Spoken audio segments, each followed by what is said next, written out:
When we have a couple that come together, generally the Prophet ﷺ used to advise or seize the opportunity to advise on an occasion where people gathered.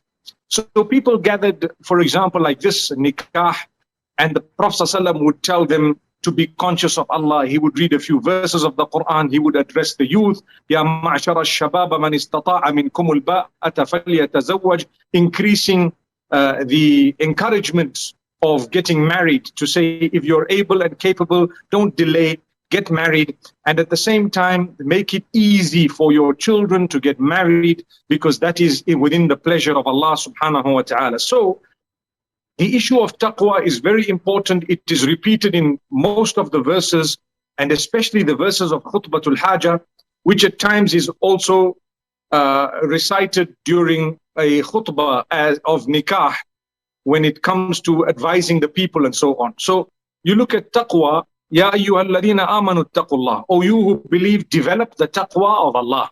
Taqwa itself is an encyclopedia of meaning. And primarily it's developing the correct relationship with Allah, having enough fear that would keep you away from sin, and having enough hope that would make you, turn to Him at all times, having enough love of Allah subhanahu wa ta'ala that would make you do the right things, obey His instruction and command.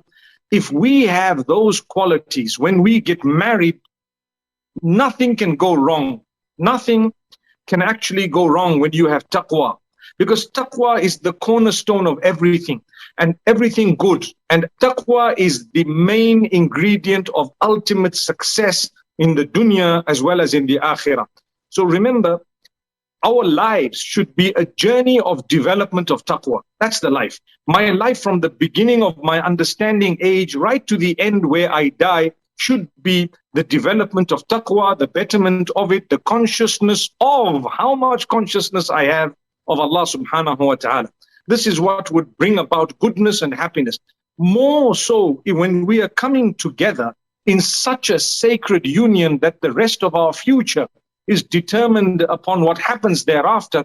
This is why the choice of a spouse is very important in Islam, because your future depends on the type of choices you make that Allah has allowed you to make. Obviously, people say, well, it's written by Allah. Remember, the writing by Allah subhanahu wa ta'ala does not necessarily mean He imposed it on you, but rather He gave you a leeway and a choice in certain matters. And that's what He's going to ask you about. So Allah is going to ask you and I how you use the choices. You had to choose a spouse.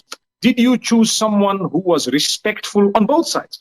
Are you going to respect them so that your children can learn the respect and learn the duties they have unto Allah? Will you be fulfilling your ibadah together so that your children, your offspring, the families and everyone around you can learn from you, and you can become lil-muttaqina imama, you can become a leader of the righteous? If you are not righteous, how will your children be righteous? If you are not respectful, how will your children be respectful? If you don't say the right things with your mouth in terms of dhikr, Qur'an, goodness, teaching goodness, and even saying words of love and kindness to those around you, how are people going to learn from you?